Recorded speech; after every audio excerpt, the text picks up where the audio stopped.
The security guard's hand on my shoulder felt heavier than the $1 million I'd spent on my daughter. "Sir, you need to leave," he mumbled, avoiding my eyes. I was standing at the back of the church, wearing the tuxedo I paid for, at the wedding I paid for, watching the daughter I gave my entire life to, and I had just been told I wasn't welcome. They thought I would just disappear quietly. This is a story about the high price of disrespect.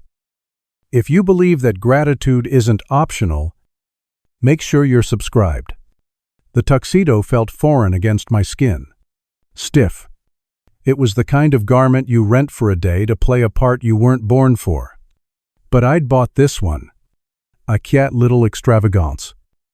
I told myself, after 25 years of putting every spare dollar, and many that weren't, into my daughter's life, I figured I'd earned the right to look the part of the proud father of the bride.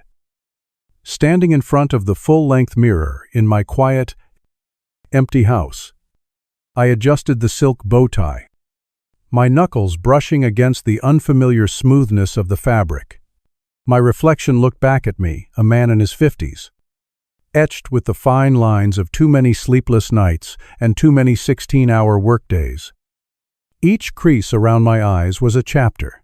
There was the one from squinting in the sun at her college graduation, the one from the worried frown when she'd crashed her first car, the deeper ones from the years after her mother, ForEmilyRose, passed away.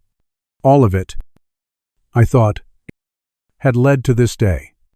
A day I had been planning and paying for since she was a little girl. A lifetime of memories flickered through my mind. Unbidden, I saw a flash of a tiny, 5-year-old Chloe, wobbling on a pink bicycle with training wheels, her face a perfect mixture of terror and exhilaration. "Don't let go, Daddy," she had squealed, and I had run behind her, my hand steady on the back of her seat, until my lungs burned. I didn't let go. Not then. I saw her again at 16. A vision in a borrowed dress for her first prom. Me handing her the keys to the BMW I'd bought her. A car far too nice for a teenager. But her smile had been worth every penny. Then came the big one. The memory that always stung with a bittersweet ache. To pay for her semester abroad in Paris.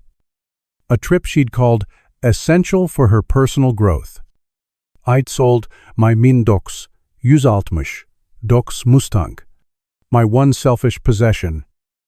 I remember the hollow feeling in my gut as I watched the new owner drive it down the street, the rumble of its engine fading away for the last time. But then a postcard had arrived a week later from Paris. A picture of Chloe smiling in front of the Eiffel Tower. On the back, she'd written, "Having the time of my life. Thank you, Daddy." And just like that, the regret had vanished.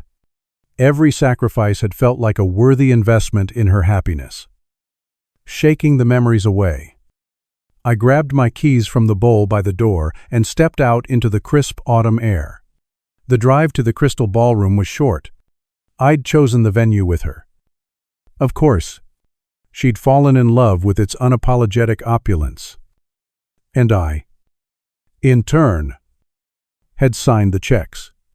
As I pulled into the valet, the scale of it all hit me again.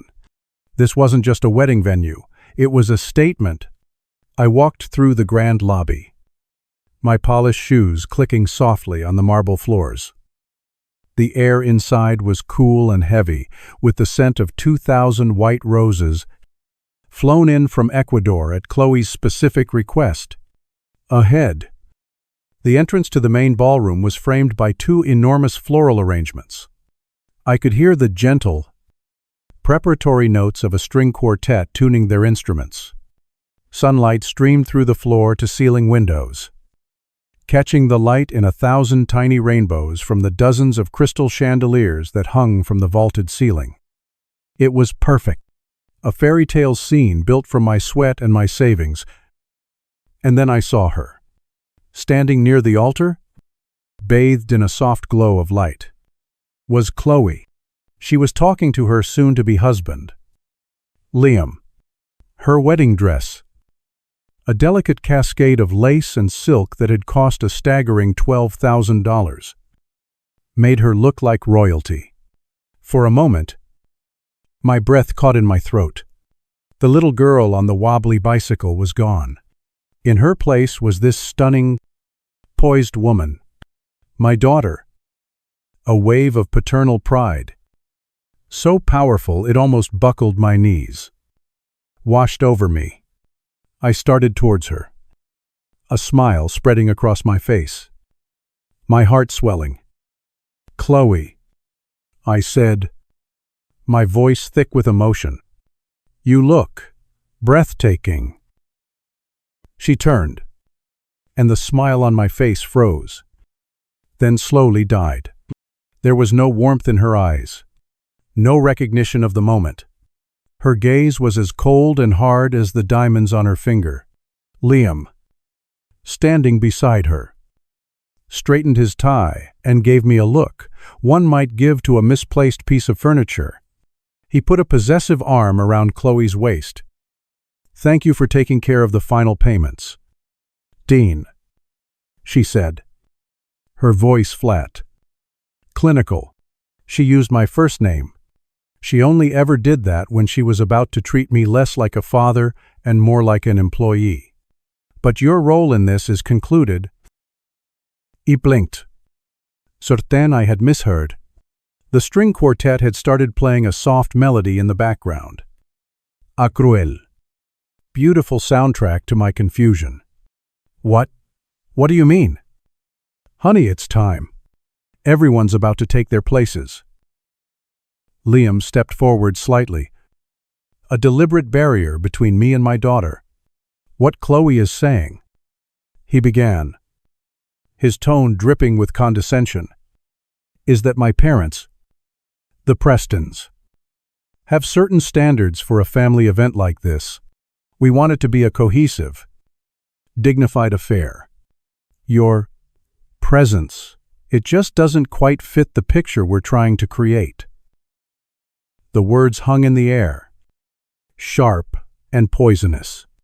My presence.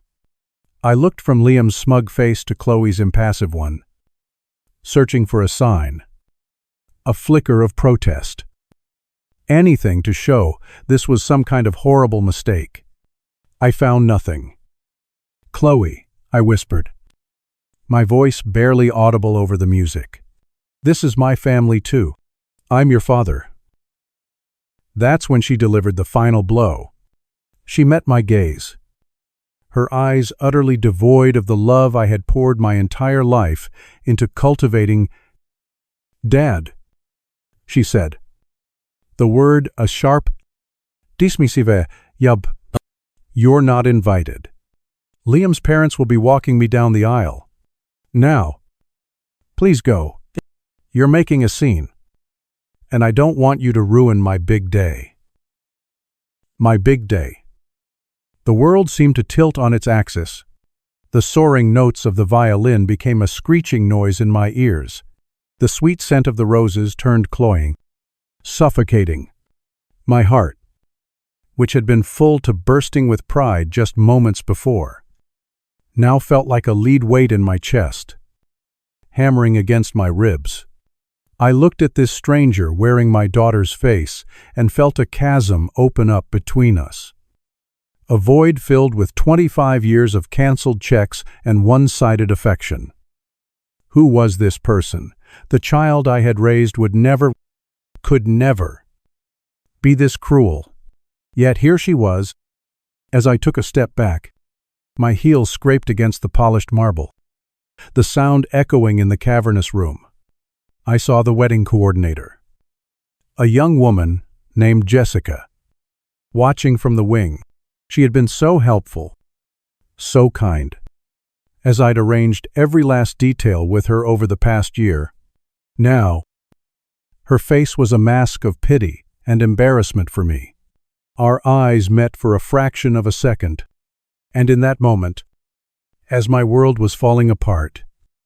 A cold, clear thought cut through the fog of my pain. A thought born from a lifetime of being a meticulous engineer, a man who read every line of a contract. I remembered the specific account I had set up for the wedding expenses. I remembered the clause I had negotiated with the bank and the vendors, allowing for payments to be stopped any time before the close of business on the day of the event, should the contracted services not be rendered to the payer's satisfaction. I turned away from Chloe and Liam, my back ramrod straight. I didn't say another word. I didn't beg or plead or yell. That was what they expected. A scene. I would not give them the satisfaction. I walked. My footsteps were the only sound I could hear. A steady, rhythmic beat, counting down the end of an era. I felt the curious, whispering stares of the early arriving guests on my back. But I didn't look at them. I kept my eyes fixed on the massive oak doors at the end of the hall. With every step, the grief that had threatened to consume me began to recede, replaced by something else. Something cold, hard, and incredibly calm. Reaching the doors, I pushed one open and stepped out into the afternoon sun, the heavy door swinging shut behind me with a final pop, definitive thud. The world outside was quiet. I handed my ticket to the valet, my hand perfectly steady. When my car pulled up a sensible sedan I'd bought for its safety rating, perfect for driving Chloe and her friends around, I slid into the driver's seat. The silence inside was absolute. It was a sanctuary. I sat there for a long moment, not moving, simply breathing in the scent of old leather and stale coffee. I didn't cry. The time for that had passed. Instead, a quarter-century of sacrifice coalesced into a single, unshakable resolve. I reached into my tuxedo jacket and pulled out my phone. The screen lit up, illuminating my stony face in the dim light of the car.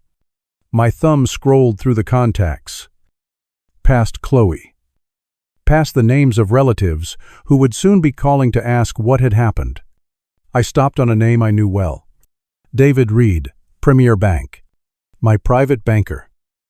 My finger hovered over the screen for a heartbeat, then pressed down. The phone began to ring. The phone rang a second time.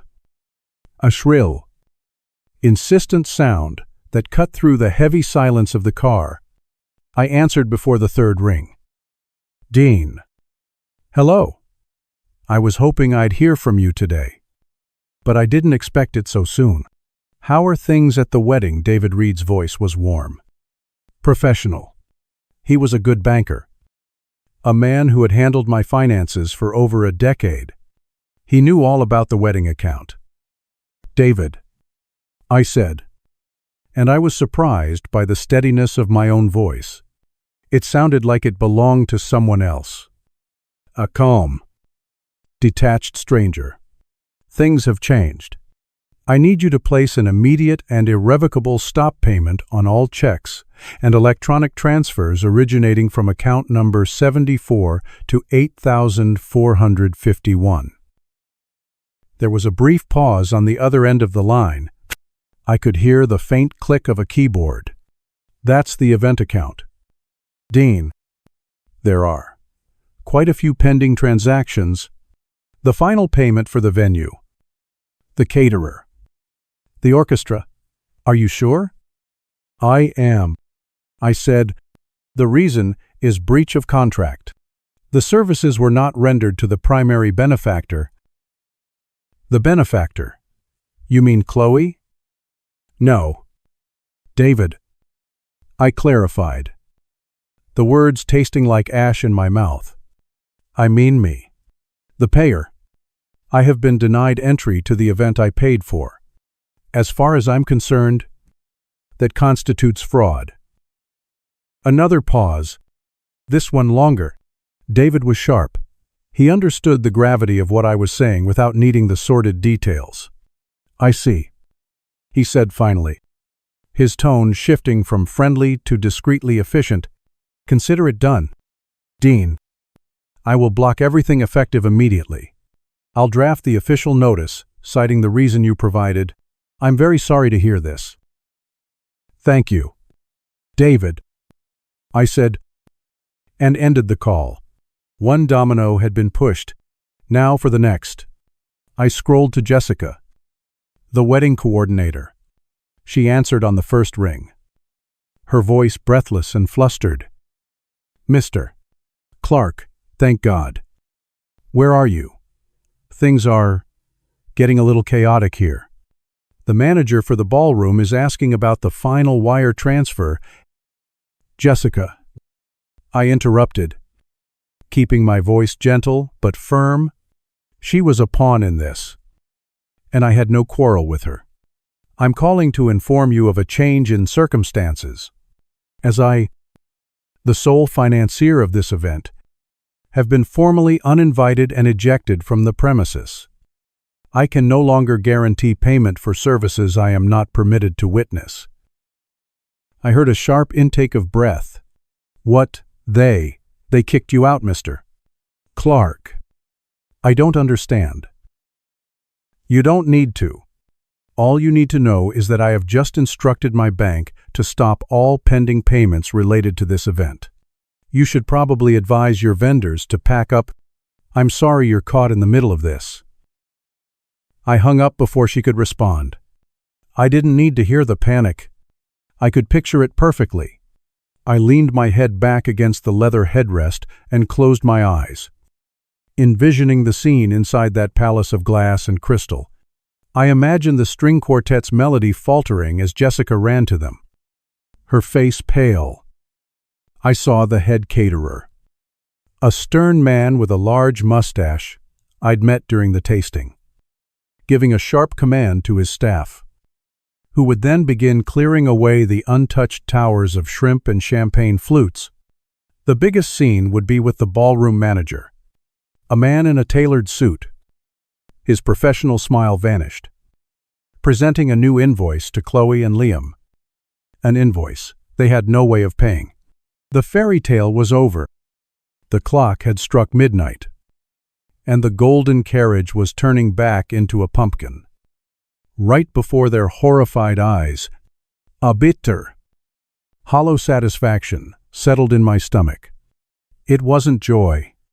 It was simply the grim balancing of an equation. My phone buzzed again. This time it was Sarah, my late wife's younger sister, my sister-in-law, the only person in the world who had ever dared to tell me I was spoiling Chloe. I answered, my voice softer now. Dean, I just got to the church. I heard some whispers. People are saying you left. They're saying Chloe asked you to leave. Tell me it's not true.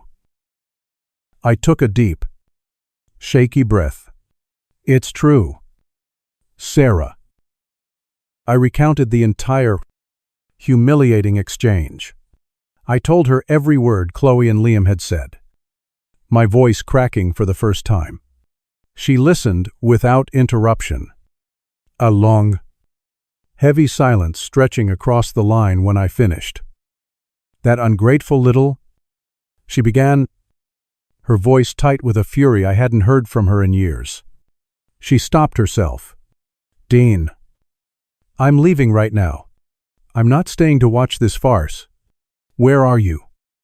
Still in the parking lot. I admitted. Okay. You go home. Lock the door. Pour yourself a drink. I'm on your side. You know that. Right. Whatever you need. Whatever you do next. I'm with you.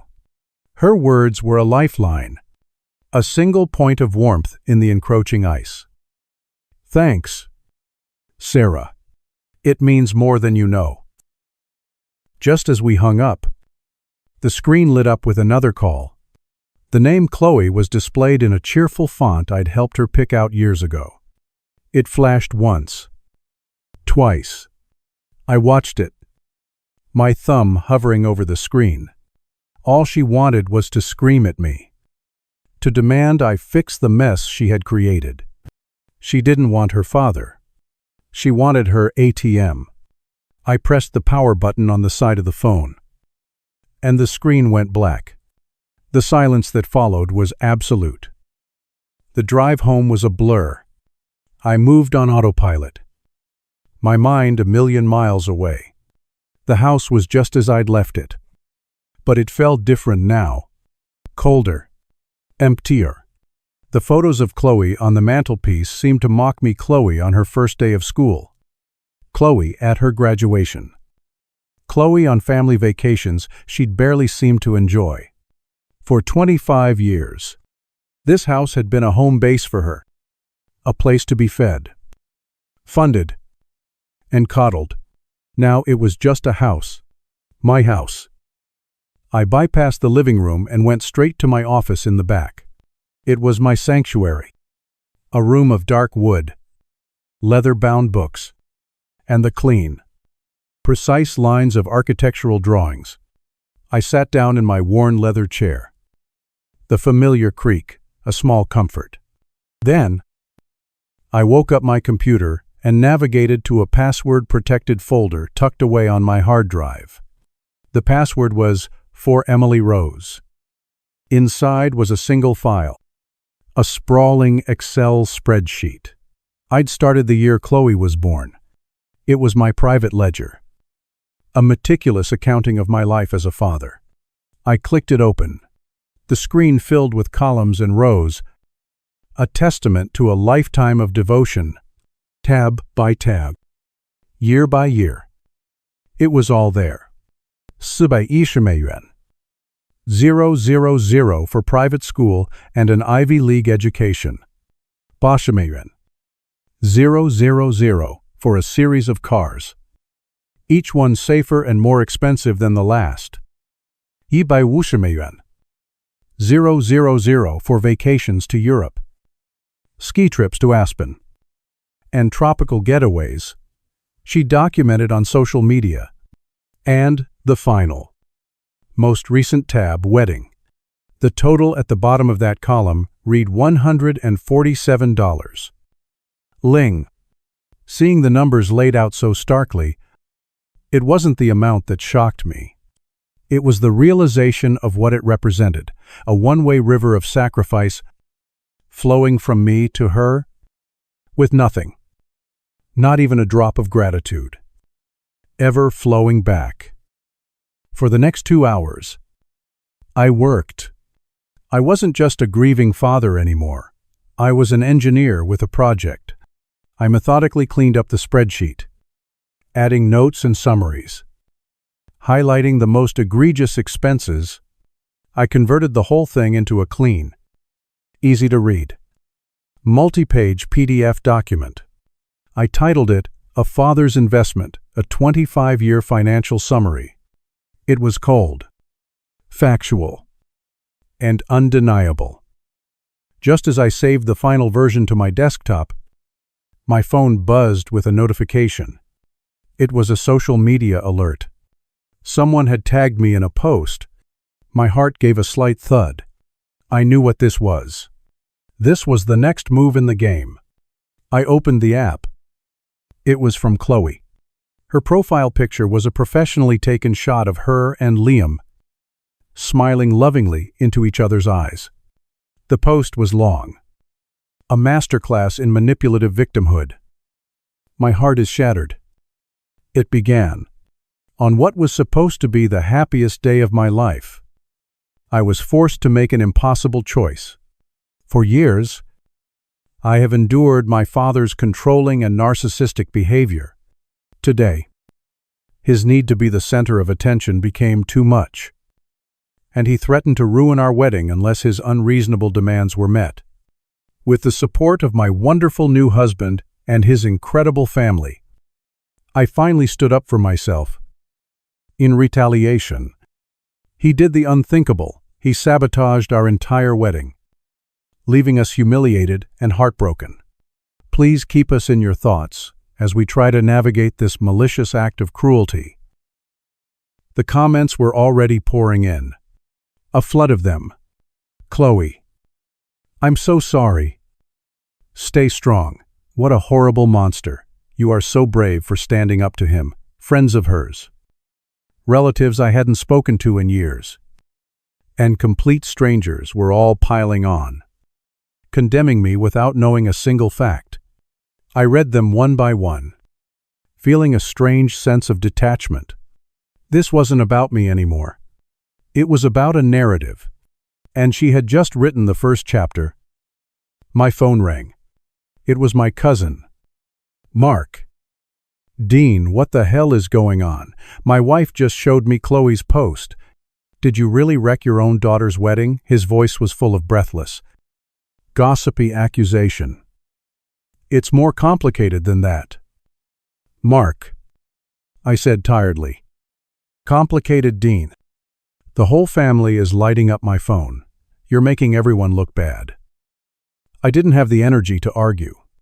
I have to go, I said, and hung up.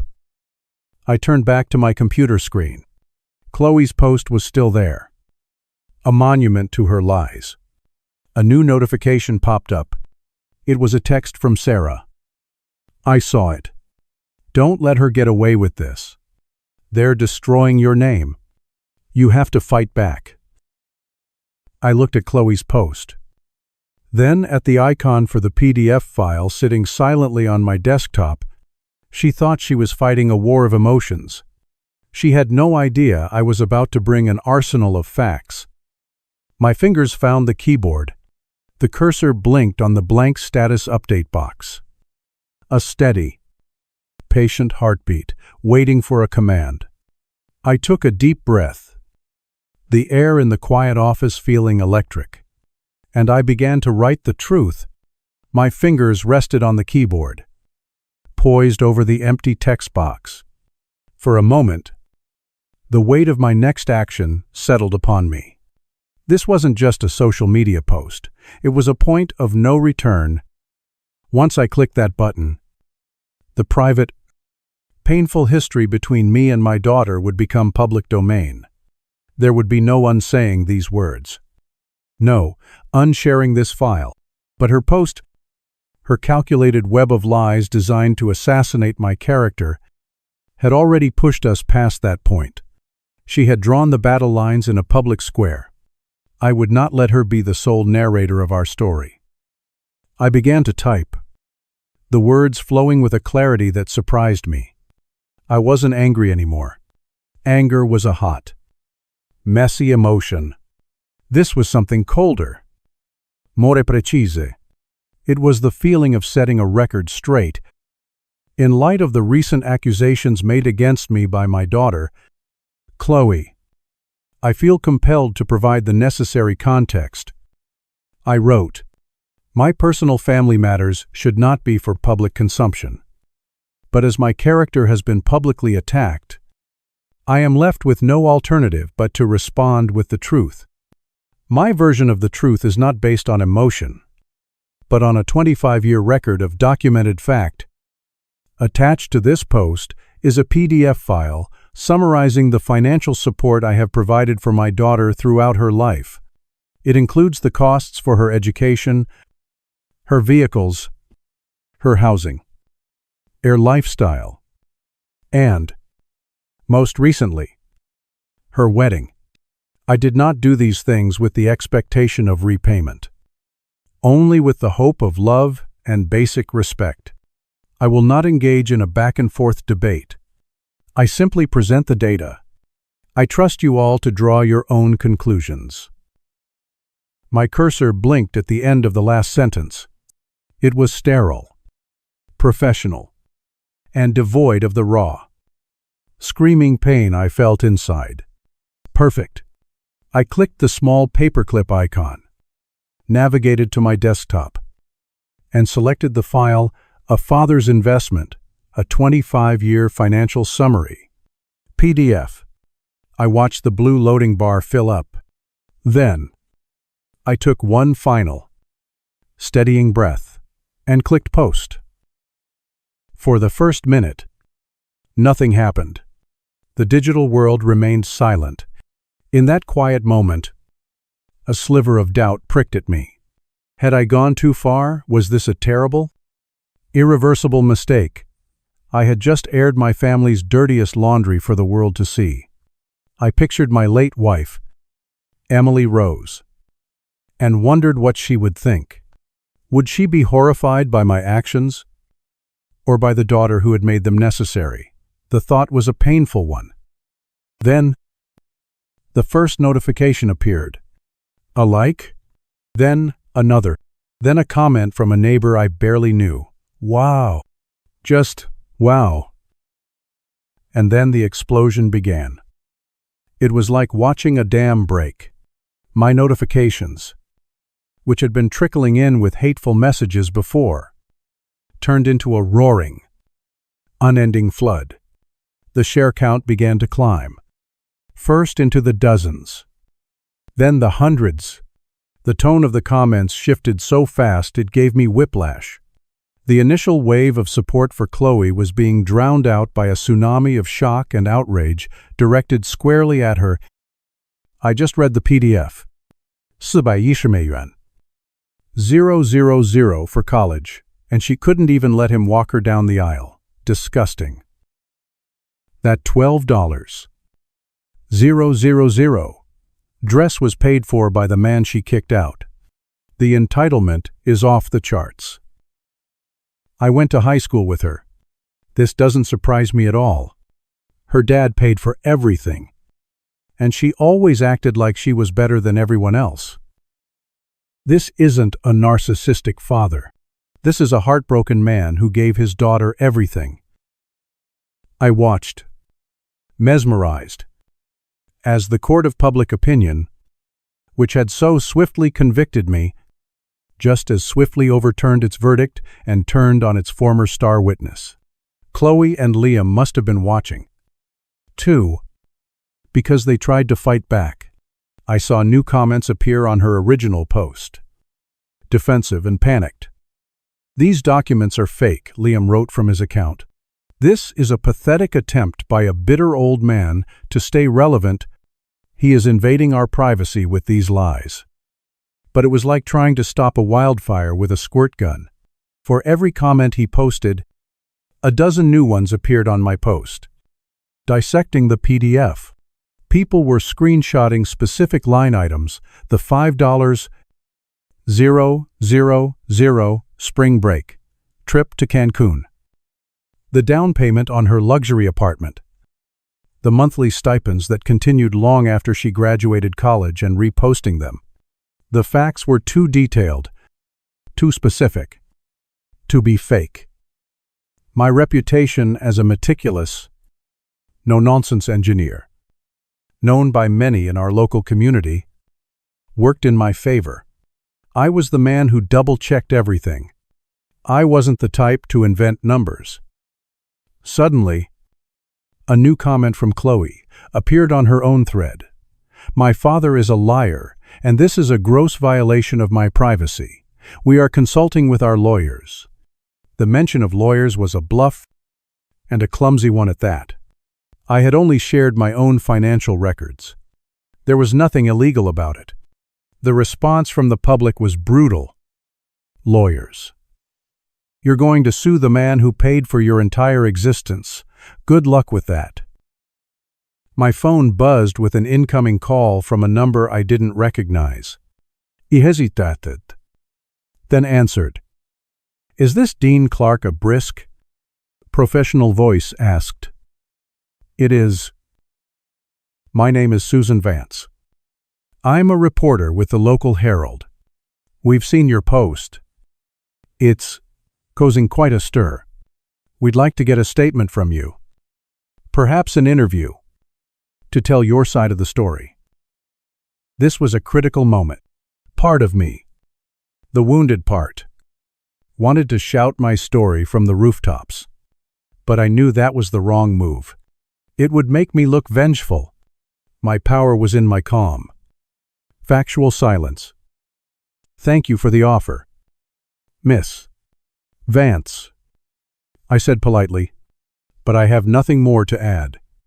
The post and the document speak for themselves."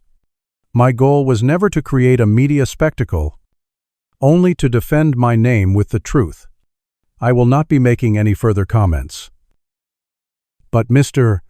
Clark, thank you, I repeated, and gently ended the call.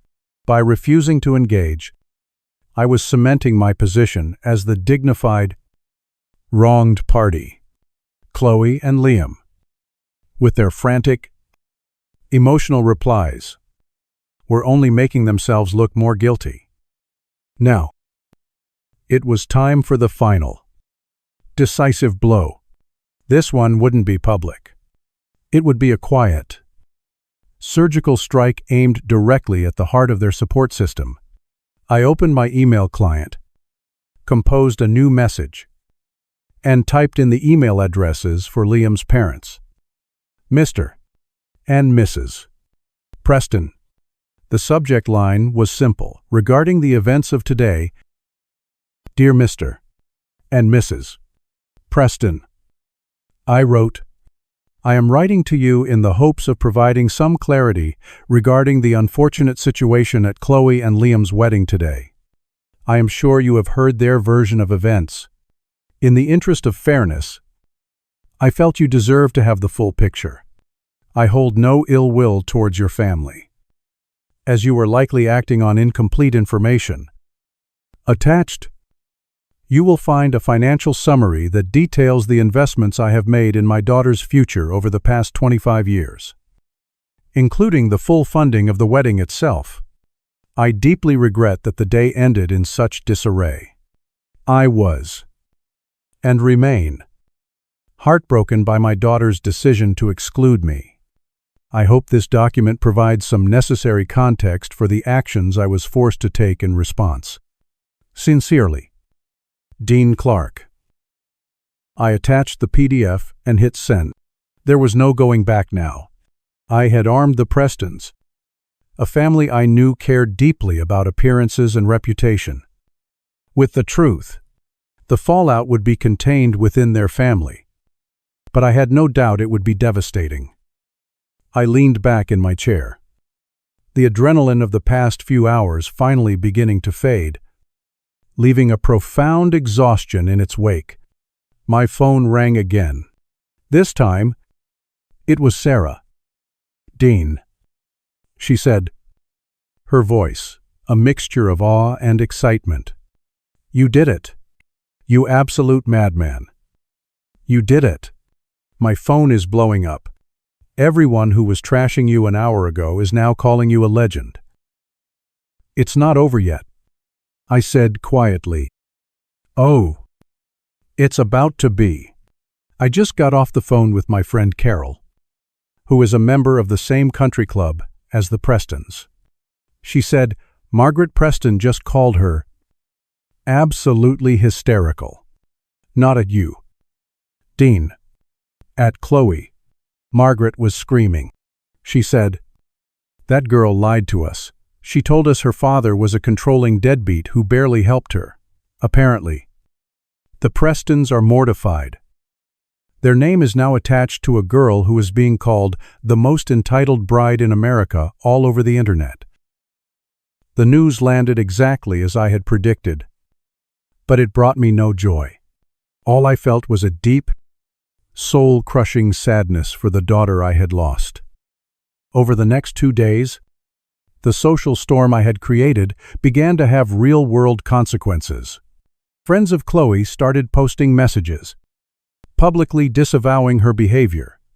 I received a few emails from vendors, some sympathetic, some threatening legal action, which I forwarded to my lawyer. Sarah told me that several of the more expensive wedding gifts that had been sent in advance were now being canceled or returned by the givers.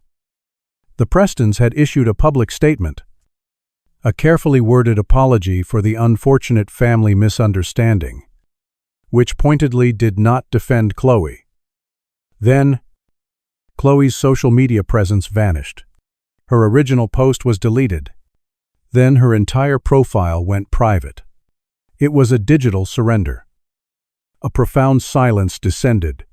After the chaos, The quiet was unsettling.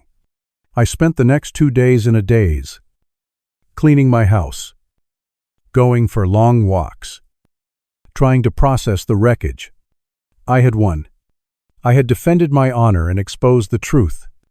But my victory felt hollow. I had destroyed my daughter's carefully constructed world. And in doing so, I had finalized the destruction of my own. There was no celebration, only the quiet hum of an empty house. On the evening of the second day, as I was sitting in my office, staring at the blank screen of my computer, my phone rang. It was a blocked number. My thumb hesitated over the screen. It could be another reporter, or a distant relative wanting to gossip. But somehow, I knew who it was. I answered the call and held the phone to my ear, saying nothing. For a few seconds, there was only the sound of shaky, ragged breathing. Then, a voice, so broken and small, I almost didn't recognize it, whispered through the line, "Dad." The single word hung in the charged silence between us, thin and fragile, almost carried away by the static on the line. "Dad." It wasn't the demanding, entitled tone I was used to, nor the wheedling, manipulative one she expertly deployed when she wanted something expensive. This was a sound I hadn't heard in over 20 years, a sound that belonged to a forgotten past. It was the voice of a small, lost child who had scraped her knee and was looking for a comfort she wasn't sure she still deserved. I remained silent, a deliberate choice. The weight of this call, this moment of reckoning, had to be entirely on her. I would not rush to fill the quiet. She had created this chasm between us. She would have to be the one to try and bridge it. A sob caught in her throat. A rough, ugly sound that was torn from somewhere deep inside her. A place of genuine pain I hadn't known she possessed. "Liam's gone," she whispered, the words tumbling out between ragged, disparate breaths. "He left this morning. His parents, Dad. You can't imagine what it was like. They called me to their house yesterday. They sat me down in their perfect hard, sterile living room.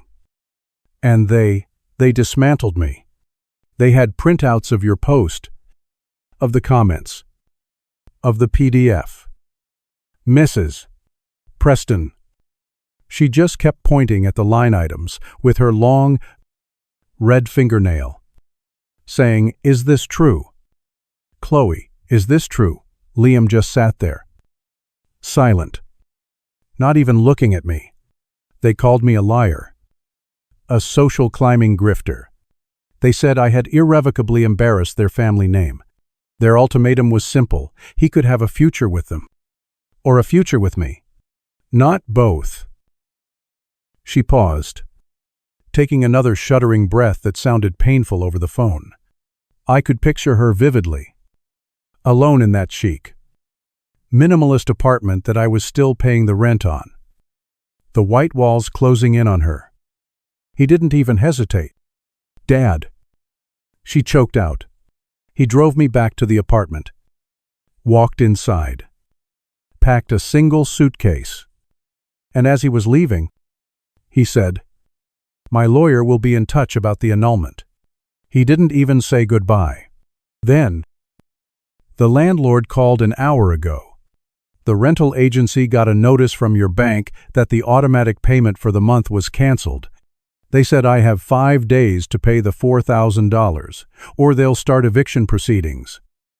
My friends, the girls I thought were my best friends, they're not answering my calls. It's like I don't exist anymore. Everyone saw the post. Everyone saw the list. I have nothing. Dad, I'm sitting on the floor of an empty life. And I have absolutely nothing. She broke down completely then. The sound of her weeping filling the phone, not the performative tears I'd seen when she didn't get the right model of car for her birthday, but the gut-wrenching sobs of a person whose entire world had been built on a foundation of lies and money, and the tide had just washed it all away. I listened. My heart, a dull, aching stone in my chest. There was no victory in this sound. No thrill of revenge. There was only a vast, cavernous sadness for the profound brokenness of my own child. When her sobs finally subsided into exhausted sniffles, she spoke again. Her voice a raw, scraped whisper. "I was wrong," she said. The 3 words were quiet, but they held more weight, more truth, than anything she had ever said to me in her adult life. "After you hung up, after everything fell apart, I sat down and I actually read it. I read your post, and I read the whole file, line by line. I never thought about it like that.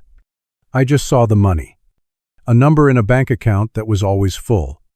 I never saw the extra shifts you took, the vacations you never went on.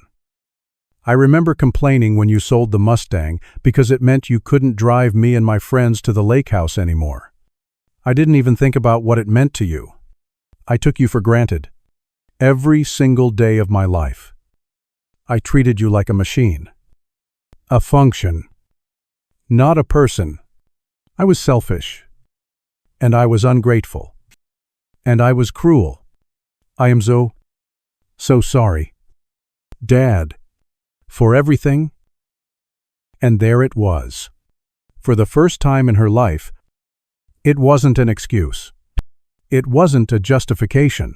It was a confession, a pure, unadorned admission of her own catastrophic failure as a daughter and as a person.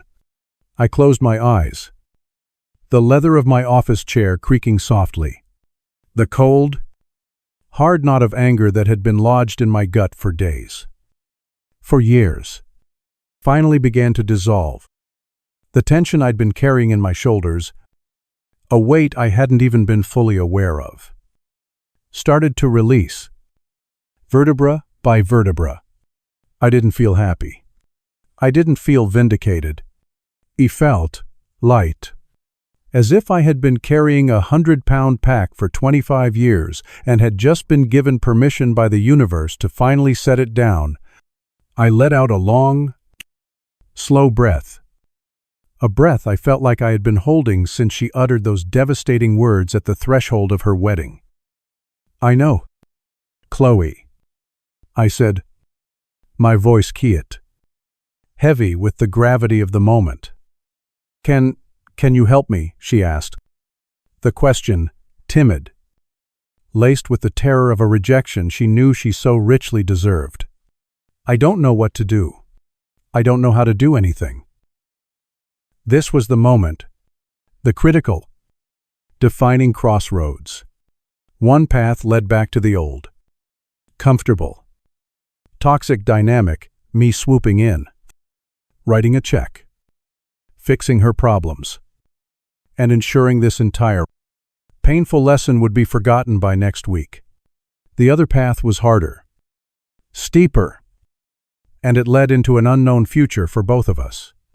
It was the only path that led to a chance at real change. A chance for her to become the woman her mother always hoped she'd be. "I will help you," I said, and I could hear the faint, desperate spark of hope in her gasp. "But not in the way you're used to. The bank of Dad, the 24-hour ATM you've had your entire life, is closed. Permanently." "What? What do you mean?" "Here are the terms," I said, my voice level and firm. The voice of an engineer laying out the unchangeable specifications for a load-bearing wall. "I am going to wire $1,000 to your bank account right now. This isn't a gift, it's a tool. It is enough to get you a room in a cheap, weekly rate motel on the other side of town and buy groceries. It is not enough for you to go back to your apartment. That part of your life, the life you didn't build, is over. You will pack one suitcase with what you actually need, and you will leave the rest behind. She was silent. The sound of her breathing, the only sign she was still there, absorbing the new, harsh reality. You have 2 weeks. I continued, pressing on. 14 days. In that time, you will find a job. I don't care if it's waiting tables, folding shirts at the mall, or working the morning shift at a coffee shop. You will find honest work, and you will learn what it feels like to be tired at the end of a day for a reason other than boredom. When you get your first paycheck, no matter how small, you will send me a photo of the pay stub. That pay stub is your proof of purchase for our next conversation. It's the ticket you have to buy to get my time. The silence on her end was profound. I could almost hear the gears grinding in her head as she tried to process a world where things had to be earned. This isn't a punishment, Chloe, I said, my voice softening just a fraction, allowing a sliver of the father she used to know to peek through. This is your last and only chance to grow up. For your entire life. I have given you my unconditional love. I see now that was a mistake. Because I gave it without the expectation of unconditional respect. My love for you, as my child, will always be there. But my respect, my trust, and my financial support, from this moment forward, those are conditional. You have to earn them back. Piece by painful piece. This is how you start. I explained that our relationship, the one we'd had, was broken, possibly beyond repair. An apology, no matter how sincere, could not magically heal 25 years of damage. Rebuilding trust would not be a matter of days or weeks, but of months, maybe years, of consistent, demonstrated change. And the work, all of it, would have to be done by her. I was done being the only one putting in the effort. Okay, she finally whispered. The word small but solid. Okay, Dad, I understand. Good, I said. The money will be in your account within the hour.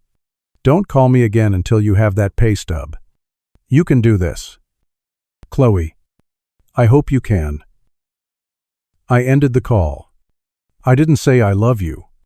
The words felt cheap at that moment, unearned by her, and a betrayal of my own newfound resolve. For now, the cold, hard terms of our new arrangement were enough. I leaned back in my chair and stared at my computer screen, where the spreadsheet, my silent, loyal companion in all of this, was still open. I navigated to the final tab, the one morbidly labeled wedding. I right-clicked on it and, with a strange sense of ceremony, created a new tab. I slowly typed in its new name, New Chapter. I clicked on it. The screen was a vast, unending sea of empty, white cells, an infinite grid of possibility, with no numbers, no expenses, no obligations, no expectations. For the first time in a quarter of a century, my financial future, my future in general, was entirely my own. A quiet, unfamiliar, and slightly terrifying sense of freedom washed over me. 3 weeks passed in a blur of strange, newfound peace. I worked reasonable hours. I read novels that had been gathering dust on my shelves for years. I reconnected with old friends for dinner, my phone staying in my pocket the whole time. I took a weekend trip up the coast to a small town I'd always wanted to see, just because I could without checking to see if Chloe needed anything.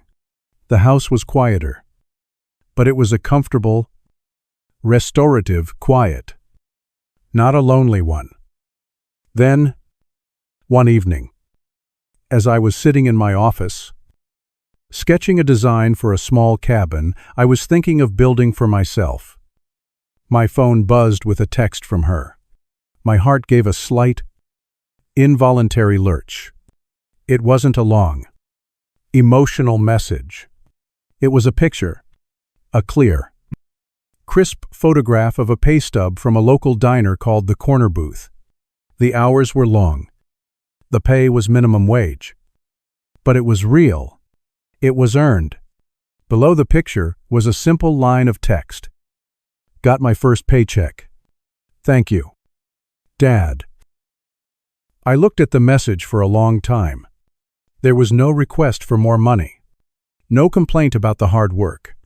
No hint of her old self. Just a simple statement of fact. A tiny, fragile first step on a very long and uncertain road. I typed back a short reply. I'm proud of you. Talk soon. I don't know what the future holds for me and Chloe. I don't know if we can ever fully repair the chasm that her entitlement and my enablement carved between us. This story doesn't have a fairy tale ending where we all hug and magically forget what happened. But as I sat there, looking at the proof that my daughter had finally started to take responsibility for her own life, I felt something I hadn't felt in a very long time. It was hope. Hope that one day I might have a daughter that I don't just love out of paternal obligation, but one that I can truly and deeply respect. Accountability is a hard lesson for both the student and the teacher. Sometimes, the greatest act of love a parent can perform is to step back and let their child fall, in the desperate hope that they will learn how to stand up on their own. Do you think I did the right thing? Share your thoughts in the comments. And if you want to hear more stories about where the line has to be drawn, make sure you subscribe.